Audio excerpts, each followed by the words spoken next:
Shoutout sa lahat guys ng buong Team Kalingap dyan. Hello po sa inyo. The service Mr. Wow Live TV. Kumusta na po ang lahat dyan sa buong Team Kalingap? Lalong-lalo na po sa mga edisinyang. Shoutout po!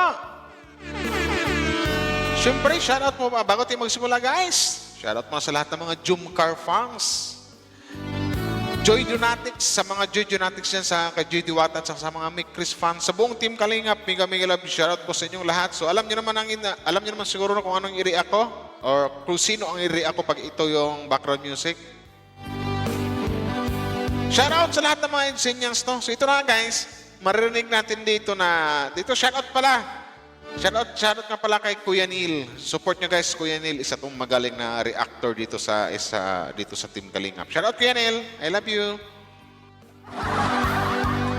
Nakakakilig lang kasi itong pag-uusap nila na andun si Kalingap David, tapos sino yung isa, tapos si Kuya Neil, tapos yung sa kotse yata yun sa tawag ito, sa sasakyan yata yun ni Kalingap ito yung nag-vlog doon si Kuya Neil na about dito sa laro ng basketball. Pero guys, panoorin nyo sa upload ni Kalingap Rob.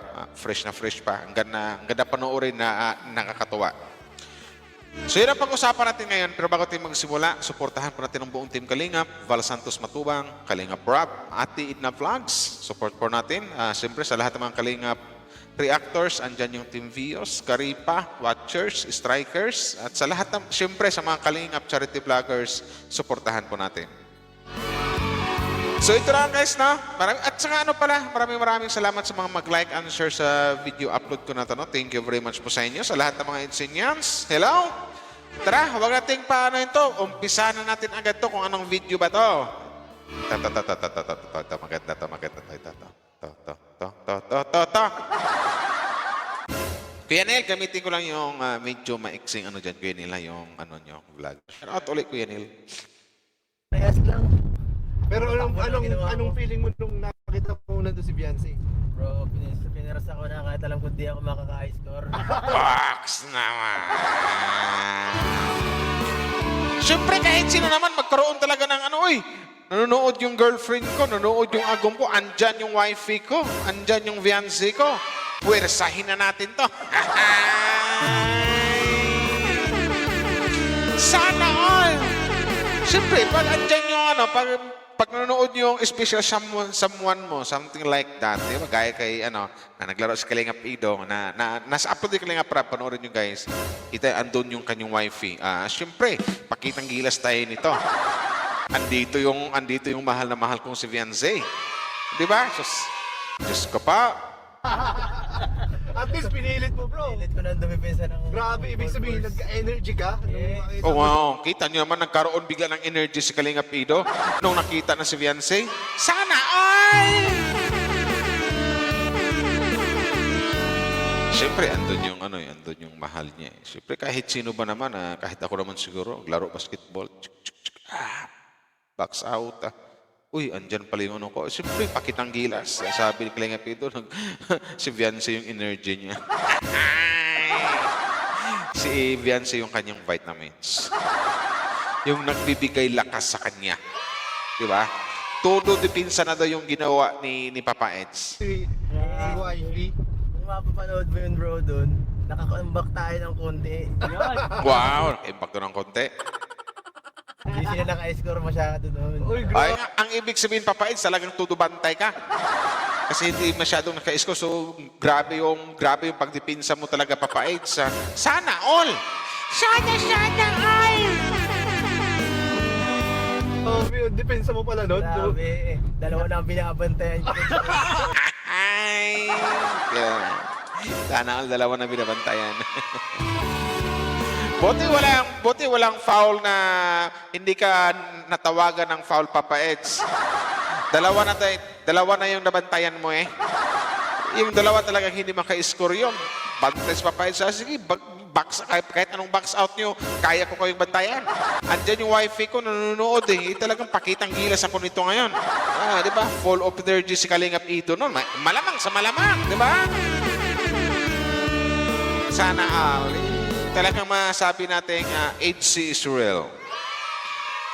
HC is love. Sana. Ewan ko si Papa Eds.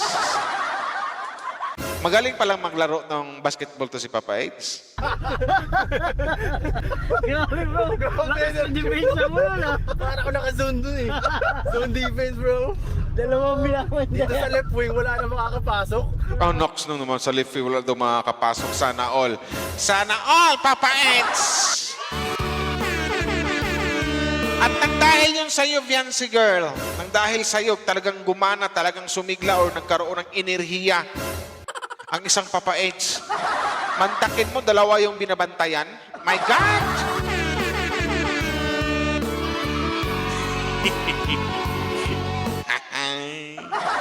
May nalaman ka pang palifwi-lifwi, Papa Eds. Sana all. Pinabantayan pa rin, magkalayo pa yun. Sige na. Ibang position pa yun bro. Kabilaan, bro. Pantos. Ito mo, magkabilaan, binabantayan niya. Buti hindi ka napagod, Papa Eds, magkabilaan yung binabantayan mo. Ang sabagay, sabi nga niya, nung andyan si Viancy girl, nagbibigay sa kanya ng energy. Nagbibigay sa akin ng enerhiya, talagang hindi ako makakaramdam ng pagod yan.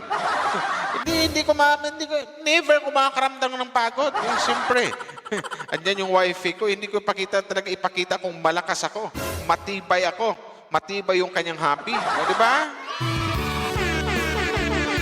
Sana all! Ito ka sa left wing eh.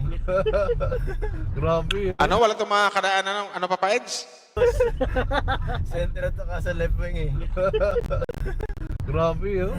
Nakita lang si YP, gano'n na ang energy. Siyempre, talagang ganun nun, boss. So, boss ko yan, andyan yung wifi niya, napansin niya, paglingon niya. Uy! Andyan yung wifi ko. Ito na, mukhang gumana na yung mga dugo ko sa katawan. Wala nang makakalusot sa akin ngayon, kahit dala-dalawa pa yan. Sana all! Diba? Siyempre andun si Viancy. Yun yung nagbigay lakas sa kanya Nagbigay kapangyarihan. Andyan yung kanyang the one and only, di ba? Kahit pa dalawa, kahit saan pa banda, kaya niyang bantayan lahat. Ganon kalakas ang isang Papa Eds at ganon kalakas ang enerhiya ng isang Viancy girl na binigay niya sa kanyang happy na si Papa Eds. Di ba? Sana all! Saan ako lang ang inspiration? Grabe. Kaya pala bro, di ako nakaka... Andun yung kanyang inspiration. Tama nga naman, di ba? Grabe yung energy. Saan ako all my inspiration? Sana all my inspiration. Parang kanta lang yung Papa Eds. Siguro bagay yung kanta Papa Eds yung yung kanta, ano bang kanta yan? You're the meaning in my life. You're the inspiration.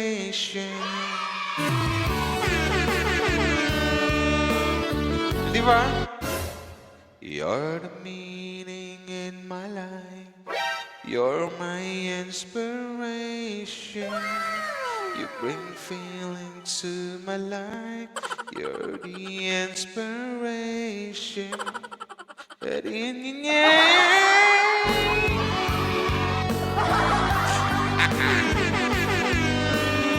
Okay?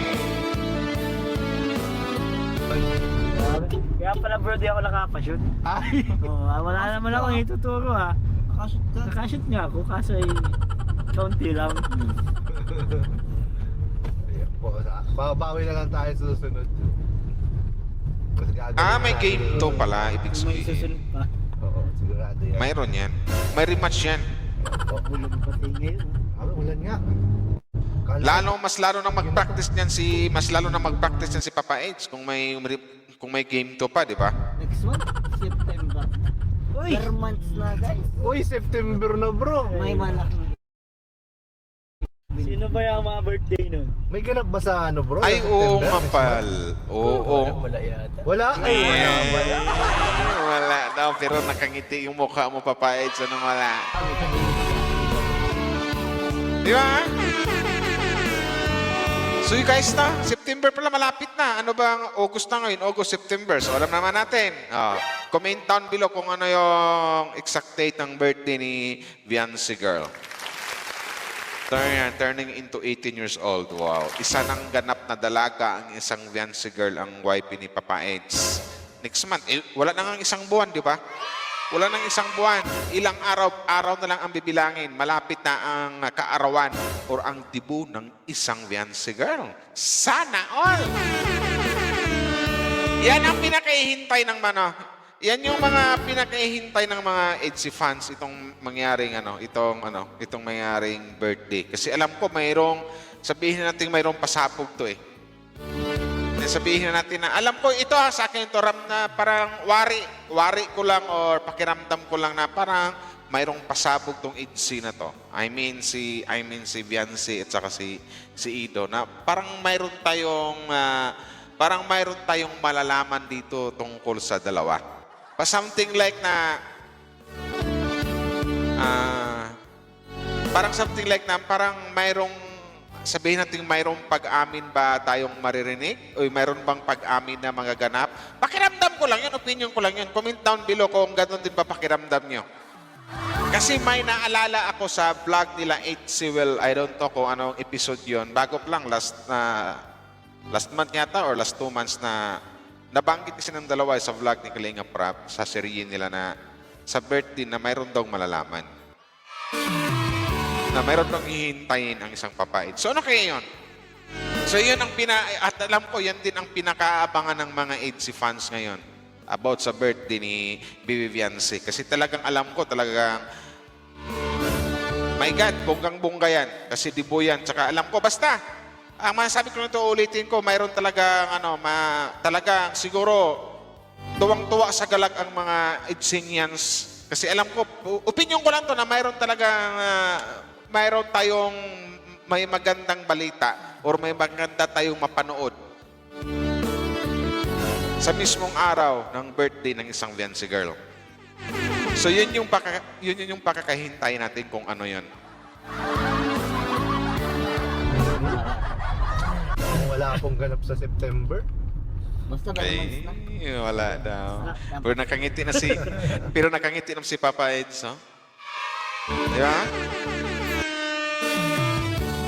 So yan guys, hintayin na lang natin kung ano bang maaaring ganap sa birthday ng isang Viancy Girl. For how many days na lang? Wala nang isang buwan, di ba? August, September, comment down below kung ano yung exact date. So alam ko mayroon talagang aabangan talaga ang mga EDSInians sa birthday ni Alam ko, hindi lang EDSInians, kundi sa lahat ng buong Team Kalingap, mayroong aabangan. Opinion ko lang yun sa akin lang yun. Pakiramdam ko lang yun, wari ko lang yun na something like na malakas kutob ko na parang mayroong sabihin pasabog ang EDSInians sa kanilang mga fans or something like pasabog ng dalawa. Pasabog nila sa isa't isa. Pwedeng sabihin ko dito, pasabog ni Ido kay Viancy or something like may pa-surprise ba si Ido kay Viancy or something like may pasabog ba or may pag-amin na ba si Viancy Girl para sa kanyang Papa Eds or sa kanyang hubby, something like that. So, yun yan. So, abangan lang natin kung ano yun, guys. At nga pala, maraming salamat sa mga nag-like and share na. Basta, alam na natin kung sino yung nagbibigay ng lakas ng loob or enerhiya or energy sa ating Papa Eds. Walang iba kundi kanyang wifey. Si Viancy. Ganyan. Galing na nga daw magbantay. So, talagang wala daw makakalusot sa kanya eh.